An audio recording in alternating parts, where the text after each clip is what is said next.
Belajar itu nggak cuma saat lu di bangku sekolah atau kuliah doang. Gue masih inget dulu pas masih sekolah, gue tuh pingin cepet-cepet lulus biar gue bebas, nggak harus belajar lagi. Dan setelah lewatin bertahun-tahun, gue merasa pengetahuan gue stuck, nggak bertambah. Itu terus dari dulu. Outcome-nya jadi pemikiran, mindset, dan hidup gue juga stuck, nggak ada kemajuan. Sampai akhirnya gue sadar kalau gue harus terus belajar hal baru dan nambah pengetahuan. Salah satu caranya yaitu dengan ngembangin kebiasaan membaca. Habit atau kebiasaan itu bisa dilatih kok. Dan baca buku juga sekarang nggak harus pakai buku cetak kan. Lu bisa pakai e-book atau audiobook, lu tinggal pilih mana metode yang paling cocok buat lu. Tahu nggak, baca buku itu ngelatih otak kita biar fokus loh. Mempertajam memori sama ngelatih communication skill. Makanya nggak heran kalau orang yang suka baca buku, dia tuh literally bisa ngomongin topik apa aja karena emang wawasannya luas. Dan semakin kita banyak belajar, kita tuh makin sadar bahwa ada banyak banget hal di dunia ini yang kita tuh nggak tahu. Baca buku banyak ngerubah perspektif gue sih. Gue jadi melek dan lebih sadar akan banyak hal yang salah selama ini. Dan setelah baca buku, gue juga jadi lebih bijaksana dalam berpikir dan mengambil keputusan. So, di pembahasan kali ini, gue bakal share buku-buku apa aja yang udah ngerubah pola pikir gue, yang lu juga harus banget baca supaya lu ngalamin perubahan hidup di tahun ini. Hi there, welcome back to my YouTube channel. Buat yang baru kenalin, nama gue Rebecca. Di video kali ini gue bakal share beberapa rekomendasi buku bacaan yang menurut gue sangat helpful.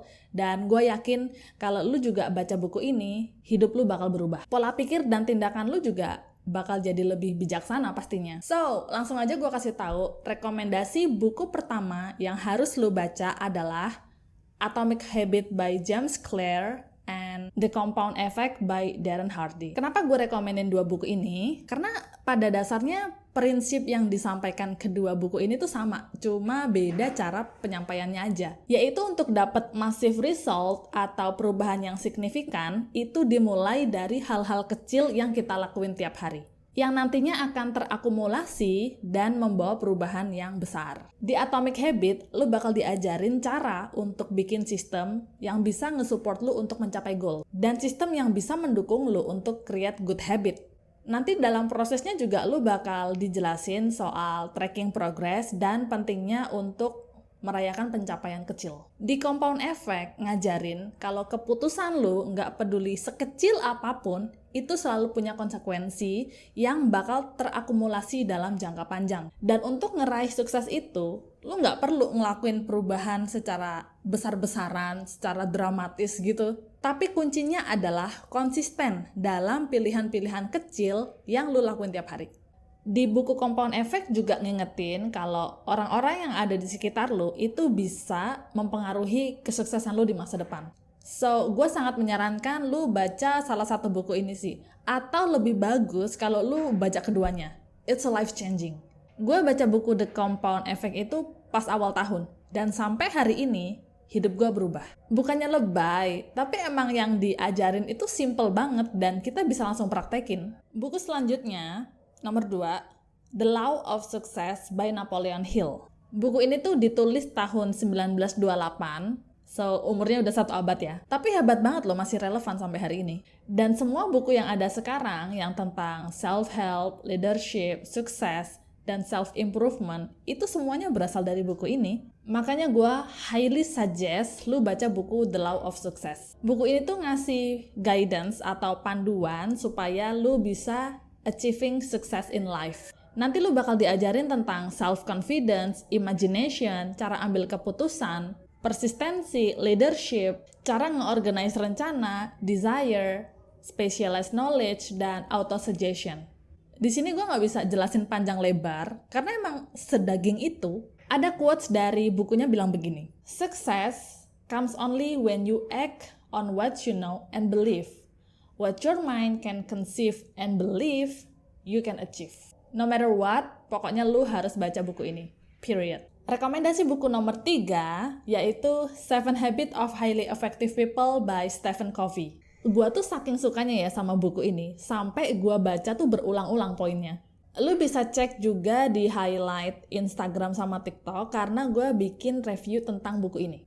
Anyway, buku ini tuh ngajarin lu untuk jadi orang yang interdependence. Kalau orang independence kan bisa ngapa-ngapain sendiri ya, melakukan apapun sendiri, orang yang mandiri lah.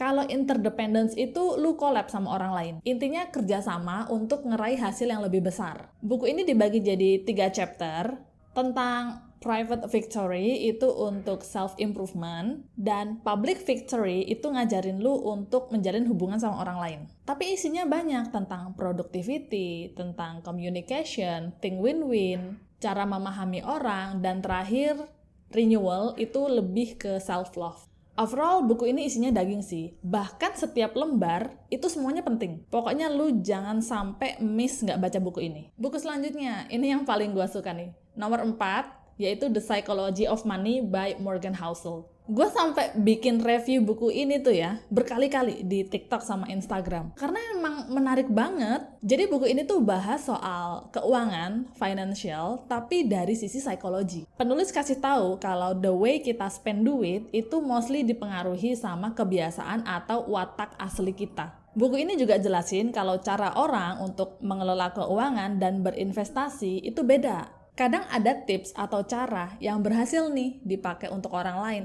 tapi belum tentu cocok sama diri lu. Makanya lu harus nemuin cara yang paling cocok untuk kelola keuangan lu sendiri. Kalau lu belanjain terus uang lu untuk beli barang, lu bakal berakhir dengan barang, tapi bukan uang. Di buku ini juga kasih banyak practical tips sih soal keuangan. Makanya gua sangat menyarankan lu untuk baca sampai habis buku ini. Bahkan kalau bisa diulang-ulang. Nomor 5, buku terakhir yang sekarang lagi gue baca juga adalah Awaken the Giant Within by Anthony Robbins. Buku ini tuh kayak tamparan, ngingetin lu kalau sebenarnya lu tuh bisa take control atau ambil kendali atas hidup lu dalam segala aspek. Lu bisa kontrol habit lu, keuangan, fisik lu, atau trauma, asalkan lu bisa secara sadar ambil keputusan. Dan di buku ini juga kasih tahu kalau sumber perubahan itu nggak bisa dimulai dari orang lain, tapi murni harus dari diri kita sendiri. Kita yang harus ambil keputusan, take ownership of our life. Gue belajar banyak sih di buku ini. Page-nya juga lumayan banyak. Dibahas juga soal neuroscience, the power of brain, dan cara kita ngelingin pain sama pleasure. Intinya penulis mau kasih tahu kalau semua orang itu punya power untuk berubah.